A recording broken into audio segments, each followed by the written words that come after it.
Assalamualaikum warahmatullahi wabarakatuh. Selamat datang di video pertama saya, di mana video ini saya persembahkan untuk memenuhi tugas mata kuliah kepemimpinan dengan dosen pengampu Bapak Ahmad Imam, SOS MSI.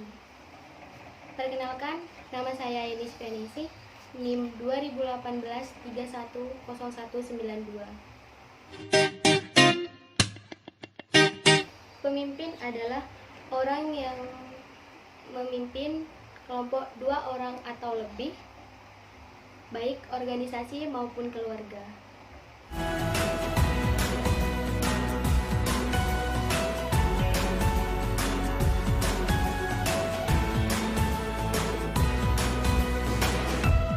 Pemimpin, jika dialih bahasakan ke bahasa Inggris menjadi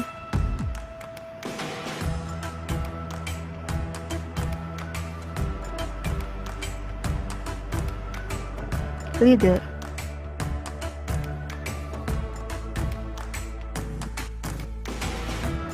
L. Loyalty. Seorang pemimpin harus mampu membangkitkan loyalitas rekan kerjanya dan memberikan loyalitasnya dalam kebaikan. E. Educate. Seorang pemimpin mampu untuk mengedukasikan rekan-rekannya dan mewariskan tacit knowledge kepada rekan-rekannya. A. Advice. Memberikan saran dan nasihat dari permasalahan yang ada. D. Disiplin. Memberikan keteladanan dalam berdisiplin dan menegakkan kedisiplinan.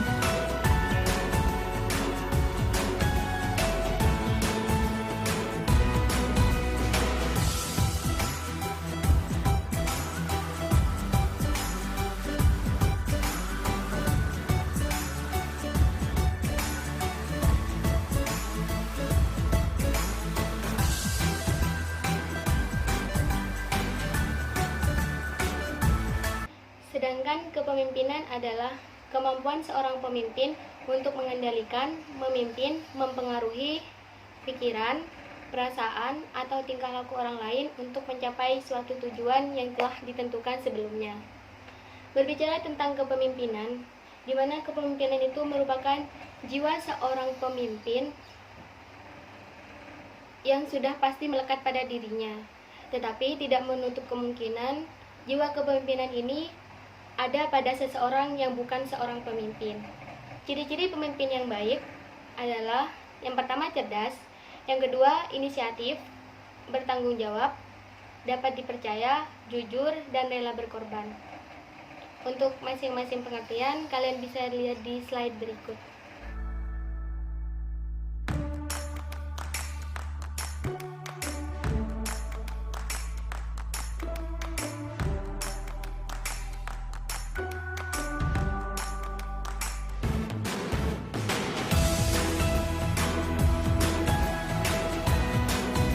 Cerdas.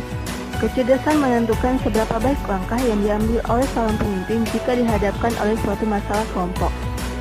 Inisiatif. Pemimpin yang berinisiatif adalah pemimpin yang mampu menggerakkan dirinya sendiri terlebih dahulu untuk memulai segala sesuatunya tanpa adanya paksaan.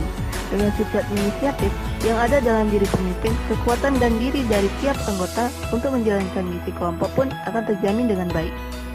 Bertanggung jawab. Bertanggung jawab berarti berani untuk menanggung efek dari segala keputusan yang timbul akibat tindakan yang telah dilaksanakan.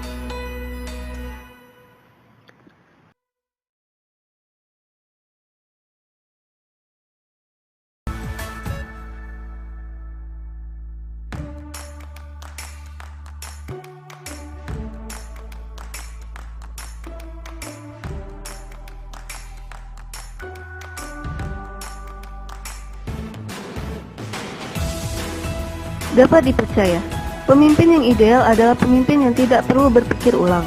Anggotanya dengan kesungguhan hati mampu mempercayai pemimpin tersebut untuk mengambil keputusan tersebut. Jujur. Kejujuran dalam diri seseorang tentunya menjadi poin khas yang harus dimiliki oleh seorang manusia, terutama oleh seorang pemimpin.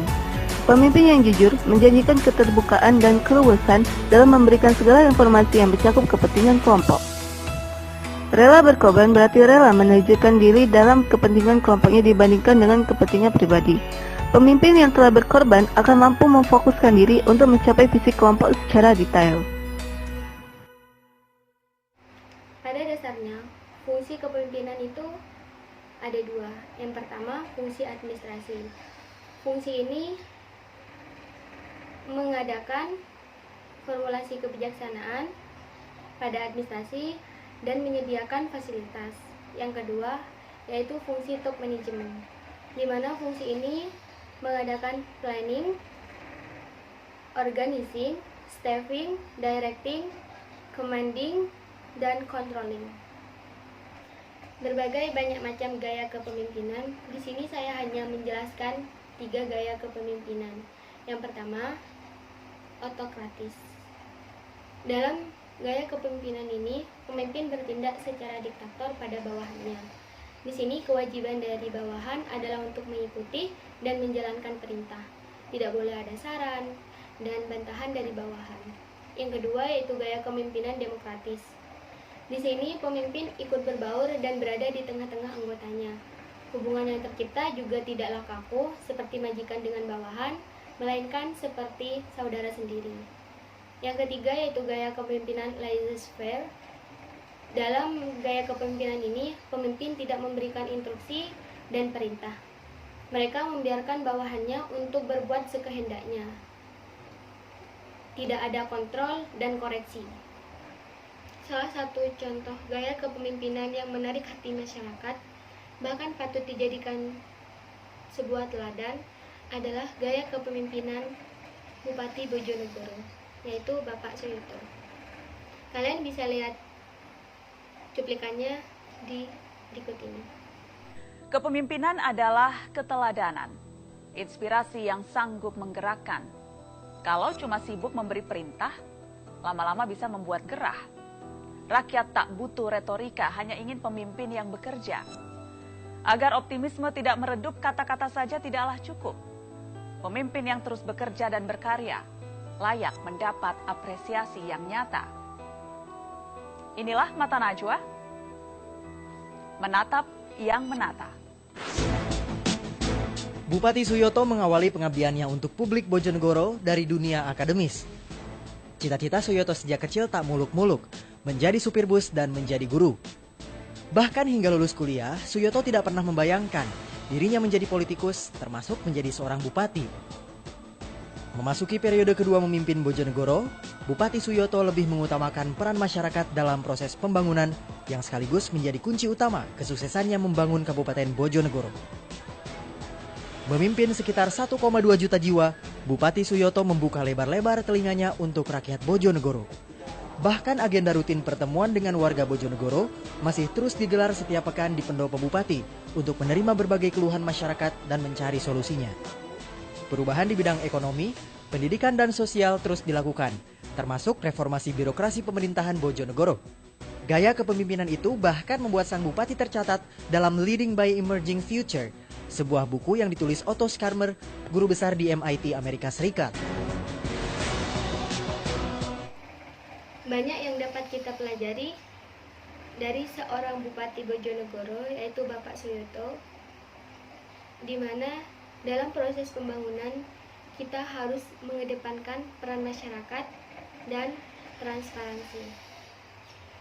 Kesuksesannya dalam membangun Bojonegoro membawa seorang peneliti MIT Amerika Serikat, yaitu Profesor Otto Scharmer, mengatakan bahwa Bojonegoro lah model terbaik demokrasi di dunia, yaitu demokrasi 4.0 atau 4.0.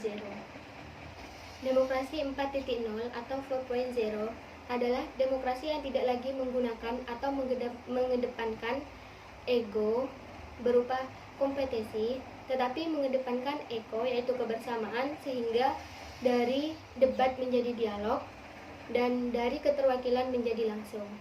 Pemerintah bukan hanya seorang politisi, selain harus melindungi, mengayomi, dan melayani, seorang pemimpin atau pemerintah juga harus mencerahkan dan memberdayakan masyarakatnya. Demikian yang dapat saya sampaikan, kurang lebihnya saya mohon maaf, karena di sini saya juga dalam proses belajar. Semoga bermanfaat. Wassalamualaikum warahmatullahi wabarakatuh.